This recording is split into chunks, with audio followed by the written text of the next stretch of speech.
Hey Jordan, good morning. How are you doing? Good morning. I'm pretty well rested for a Friday, to be honest. Okay. How Yeah. it must be pretty early for you. It's 6 o'clock, so Okay. I've got about half an hour until the kids wake up and then morning routine begins. Awesome, awesome. Okay, guys. So today I have a very special guest. His name is Jordan Thaeler, and just to give you a bit of background of how I know him, I know Jordan since 2016. Ever since I wanted to build the restaurant inventory system, and when I used to read about the restaurant technology and stuff, his name popped up in pretty much most of the articles that I used to read. I think in those days it was reforming retail and what's busy and a bunch of those things. Um, the thing that made me do this podcast was Jordan's consistent in terms of some of the discipline habits that he has. I've seen him to be extremely regular or really fast in terms of responding to the messages, very punctual when it came to meeting. And between us, he's also helped me a lot in the last 3 years in honing the product and also trying to help me scale in US. It didn't work out, but I think his help. So I always have a bit of gratitude towards Jordan Taylor. Okay, Jordan, to people who don't know you, who are you? Entrepreneur, basically, right? Spend a lot of my time working on solutions that I think are worth solving and worth putting time into. I also have done a lot of things incorrectly in my life, and so for me, mentorship and coaching and sharing those experiences with others is important in the event that it might save them from making those mistakes. So that to me is how I view the efforts of my time and where I can provide value. Got it, got it. Tell us a bit about Evan, what you've been doing there. What pain point are you solving for the industry?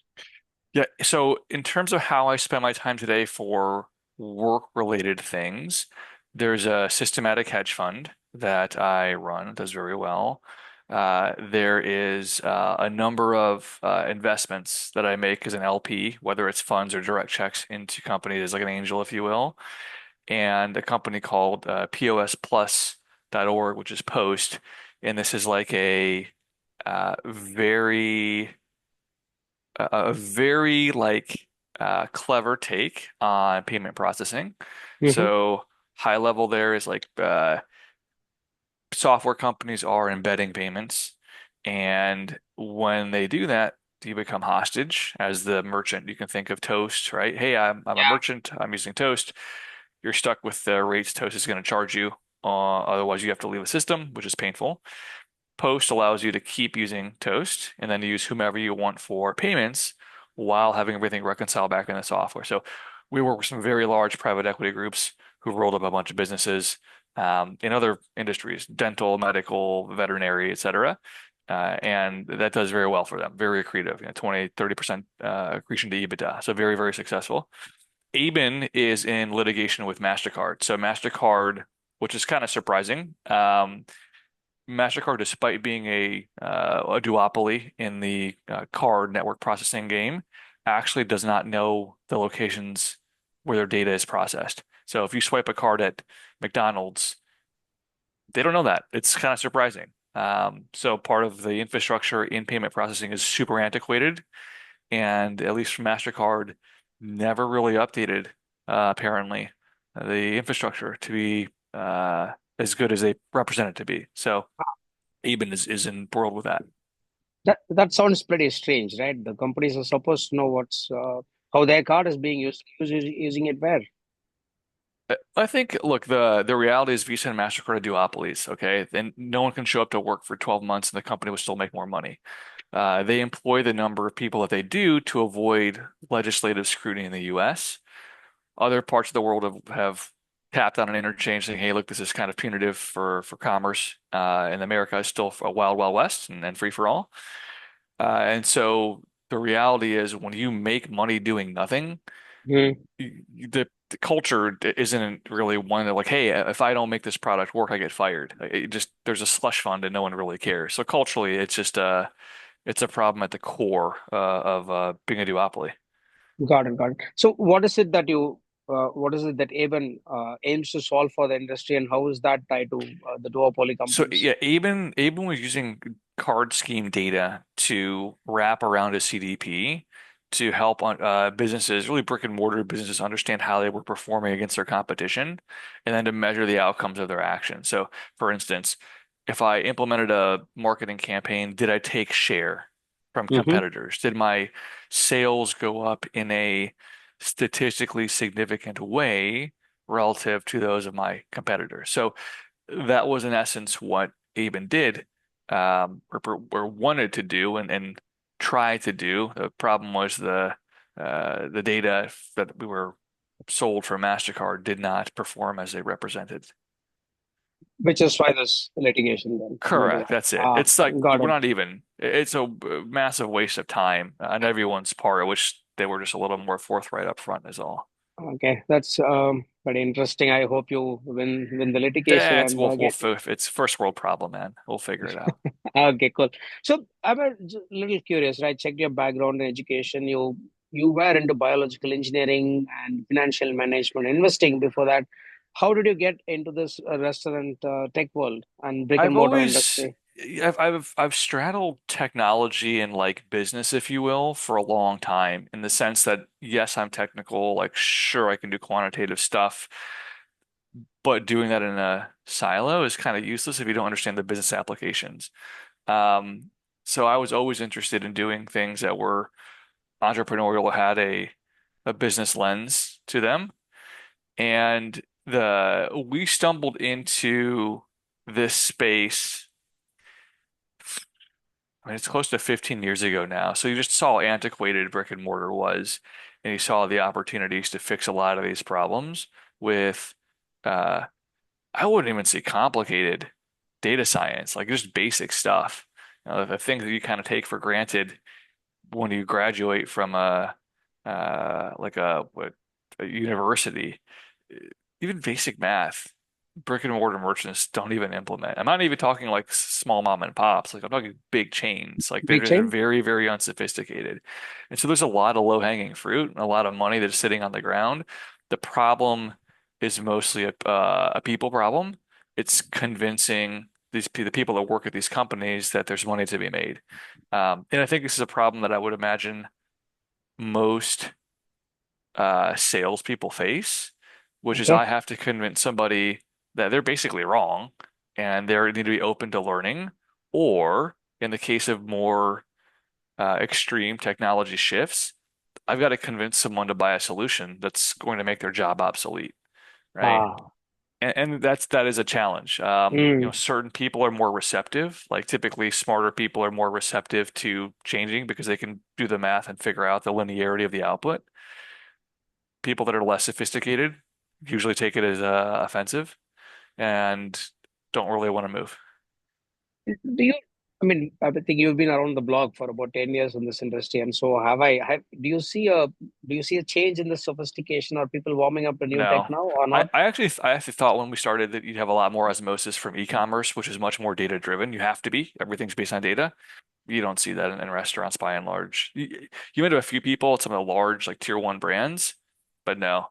A good example of this, Vinod, is like think of Domino's and Hmm. how go look at Domino's stock, DPZ, and how well they performed against their competition.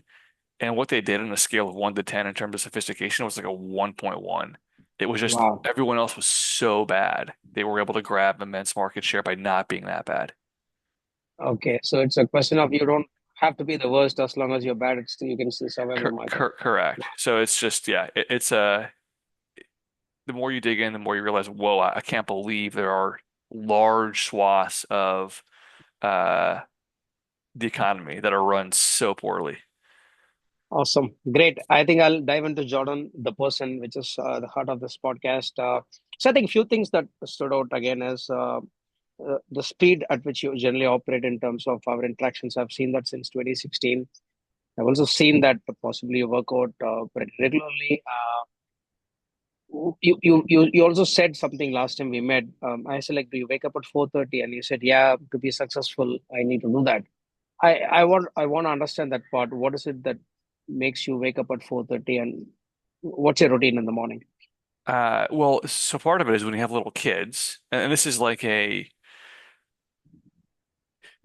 to be successful, my opinion, okay? Everyone's got a different definition of success. Yeah, In my definition of success, you need to hit certain economic milestones. Because in my mind, those economic milestones buy freedom. Okay, you're buying freedom of your time, etc. You don't have to worry about certain things, right?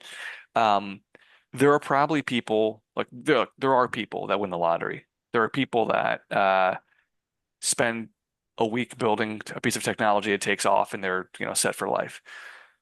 That's like the outside the norm, like by an extreme, right? That's like yeah, the far end of the tail. Most people have to actually work, okay? And uh not that I'm like a huge Musk fan, but like to paraphrase something I saw from him, it's like no one ever built anything impressive working 40 hours a week. So you have to work a lot. And you can put this in like very simple terms. If you're going to sell something, if you're a salesperson, the person that's going to work 80 hours a week is going to sell more than the guy making 40 hours a week. It's yeah, just picking up the phone. It's what it is. When you have little kids, right, that's a lifestyle choice you decide to make. Those kids take an insane amount of time. Okay. mm, You can hire people to do it, but then you're like, why do you have kids, right? Like you don't spend any time raising them, you're not imprinting on them. So I tell people, especially people that are younger that I mentor, a kid is about a 60-hour a week job, doing their morning routine, doing their evening routine, the weekends, they wake up in the middle of the night, they're sick, etc. Um, it's 60 hours a week. So if you are need to get 80 hours a week of actual work done, you got to figure out where those yeah, extra hours are coming from, yeah. right? So that looks really stretched, right? And then what about your sleep then? I mean, do you get to sleep enough? You, I mean, enough is a relative term, right? Yeah, You're pulling from somewhere. Sleep becomes, I think, unfortunately, a big part of the sacrifice when you're working to do things that are out of the ordinary. I see. That's interesting. So, yeah, I see that impression or the influence of Musk and the fact that you have to stretch to do something worthwhile in life. So, that's pretty good. So, you mentioned about kids quite a bit, like spending 50 to 60 hours a week on you said you have two young kids, right? Uh, how has fatherhood reshaped your mindset and priorities? Uh, uh, it's a good question. I'm not sure, like, I'm self-aware enough on that subject matter like to really answer it. I mean, there are clear indications that I could be doing more for parenting, right? And it's struggle. Like, there's very obvious tension between, hey, I've got to get this done, and well, the kids also have this activity, so you have to figure out how to make certain things work. There's no perfect solution. I mean, look, the answer really is life is kind of in reverse order. Like you want to have a bunch of money when you're young and you can enjoy it and take care of your family. And when you're old, most of your time is relegated to being immobile and not being able to enjoy the fruits of your labor, frankly. So it's just weird how to manage all that stuff. I get it. Are there any non-negotiable habits or routines that you follow on a daily basis, no matter what, with kids, I without kids, work? Well, look, there's three core pillars that I view of like if you want to be successful at anything, a successful father, successful husband, successful in work, you do need some kind of sleep hygiene. Okay, you can't totally neglect that. You need to eat well. You can't eat processed Mm, foods all the time and expect to be on top of your game. And exercise, right? Like hmm. exercise is a super drug. Like everything that we do, supplements, etc. You look at. It's like the answer is, well, yeah, it's the incremental 20% after the Pareto. Like the fat tail 80% of like where the value comes from is sleep, eating well, exercise. So those are three core pillars of, I think, personal investment that have to happen to be able to have the time and the mind and the energy Hmm. to do the parenting or the working, whatever else you do. Perfect. I think that kind of lays the foundation for the next set of the podcast where I want to dig a little deeper into your mindset and some beliefs. I think you touched upon the aspect of three pillars of your life, which is good nutrition, good sleep, and exercise. So that kind of is something that people don't do. I think largely 98% of the population don't do that, and very few like you end up doing that. So that's a great piece of insight for a lot of people. Tell me if this is something uh, you did out of your own, or was it something that you learned by looking at others? At Mhm. what stage in life did you think, let's say, I don't know, how old are you, 34, 35, something? Uh, I turned 39 in June. Ah, wow, you look Okay. great for 39, right? Okay. Okay. So, so at what stage or age in your life you thought, okay, this is something that I have to do to be successful or good at something that you were doing? Um, well, like, so I'll give you an example. I drink wine, right? Although not right now technically because I had an ablation like 2 months ago. But drink wine, uh, whatever, 3 glasses a week, right? And as you get older, that second glass makes you feel like shit in the morning. So your things just change, and you have to implement, like, you have to understand and respond to the change. Like, hey, I can't do this the way I wanted to do it, right? You'll notice, like, okay, I ran a mile in, let's just say, 4 minutes. Well, you get older, that goes to 4:30 in 5 minutes, in 5.5 minutes, and 6 minutes. So even if you're training the same, eating the same, sleeping the same, your body just can't keep up because you're aging. It's a part of life. Having the ability to recognize that, to shift certain activities so you know, okay, I need to move my sleep here. I need to make this change The to be adjustments, successful is important. And it's the same thing with the business side. There's I forget which I think Arthur Brooks had wrote this book. There are two kinds of intelligence. There's fluid intelligence and crystallized intelligence. right? And the latter is what you have when you're younger. So, like, hey, I can be much more creative. I can solve problems in much more creative ways because I'm not bound by the trauma or seeing certain patterns, right? And there's a crystallized intelligence, which is, hey, I'm not as creative as I once was, but I have a whole bunch of experience and have built a whole bunch of heuristics. And this makes me uh, more lethal in solving problems when I can put patterns to it. So you have to understand, like, where you succeed and where you don't. I kind of feel like what you're getting to, Vinod, is you're scratching at, like, why do I do some of the outreach that I do? Why do Yeah, I? Okay, so twice a year, I will send messages to people in my network, right? The it's a bulk message that goes out to people in my network. And all I do is ask if I can help them. That's it. And not everyone, obviously, right, will pick up that opportunity. But I've heard from folks and I've helped them get jobs. I've helped them close a sale. I've helped make referrals. I think it's like the amount of work it takes to help somebody is trivial in the scheme of yeah, things. Like, so someone's looking for a job. I say, great, give me a spreadsheet of all the co companies that you think are relevant for you. I take an hour looking at the spreadsheet, mapping in people that I know at those companies. I say, hey, here are people that I know. Let me know if you want to reach out. Another hour reaching out. It's just like such a trivial amount of investment to help somebody when they're in need, or like, it just, why not do that, right? And it's not like that's my full-time job. I'm not spending 80 hours a week helping people, right, do whatever they need and like random tasks. But I think it's a good part of having a network. And to be honest, like, I get a ton of LinkedIn requests. I don't connect with people that I know, okay, and some people I know less than others. And if I call on them for an introduction or to help, and they refuse to help, out of the network. I don't have time. Life's too short to deal with people that are selfish right. or not don't want to be helpful, right? And I understand that that's probably a unique view, Hmm. right? My perspective, having worked in large companies and small, is that the majority of people, and I'm thinking like literally 99%, just want to do the bare minimum, to be honest, and not get Okay, fired, right? Which is why the crazy people, the entrepreneurs that want to work more than 40 hours a week, although the nominal 40-hour work week is really more like 15 hours of actual work. The rest of it's looking at cat videos and memes on the internet on the company dollar. But those people, they don't want to improve. They don't hmm, want to make hmm, the hmm. company better, get themselves better. They most of the time they just want to do what's Exist. best for them. Correct. Which is, again, that's fine. You're welcome to have that perspective, and that's your prerogative. That's not who I want to associate with. So I Mm-hmm. am very careful about the people that I like to work with.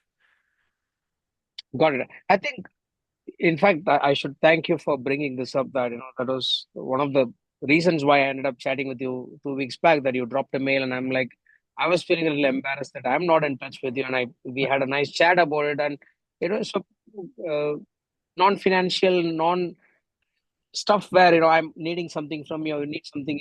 We just pretty much had nothing to ask of each other, right? It was just No. a normal, cool conversation for 20 minutes. Bye, Jordan. Take care in life, right? I mean, I think that's the content. I think the part that you mentioned, something that I found very interesting was the fact that you're extremely particular about associating with certain type of people.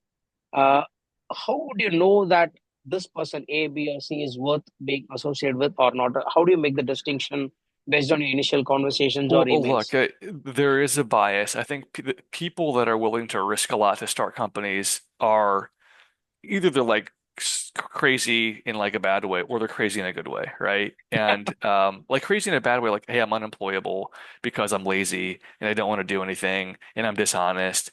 Those are they're people that exist, and so their only option is basically to either work for the government or start a company because no one else will hire them. Then there are people that are like, the system is broken. I worked at XYZ company. No one did any work. I saw this problem. I brought the problem up 30 times to management. They didn't care. Other companies have this problem. Let me go solve it. Okay. So a lot of people self-select. I mean, we're fortunate where in America, like, and it's gotten a lot worse, but it's still better than most other countries.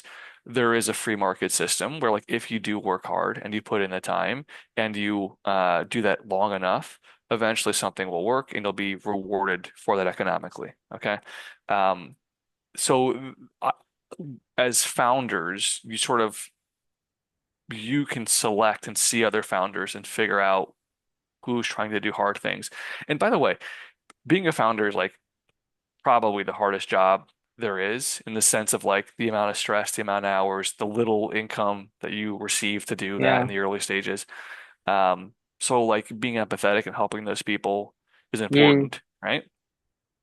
Um, you don't know on first contact, like if this person, despite being a nominal founder, is going to be good or not. Okay. You kind of want to give some of those people the benefit of the doubt, but you learn over time. So mm, I might have a few interactions with folks. They ask to be connected on LinkedIn.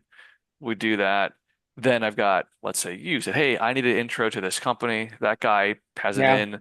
We asked this contact 4 or 5 times for introduction. He doesn't respond at all over 3 weeks. It's like this guy's not someone that I think is worth associating with.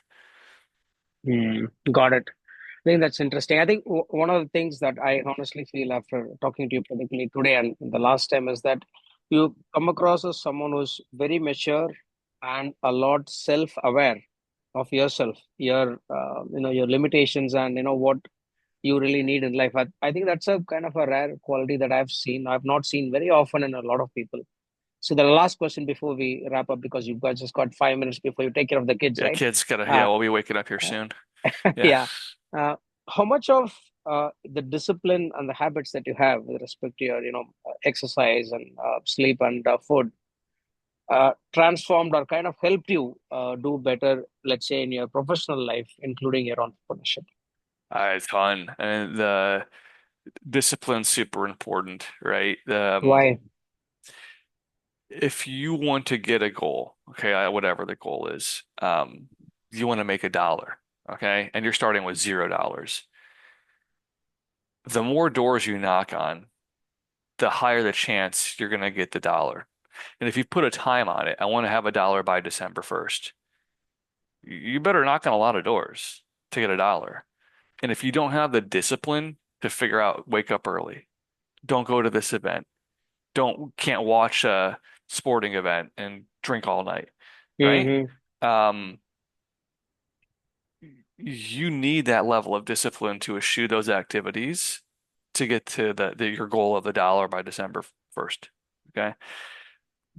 This is an internal drive thing. right? I mean, I'm not sure.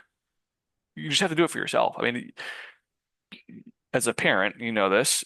You can raise children the exact same stimulus, exact same routines. They all end up different.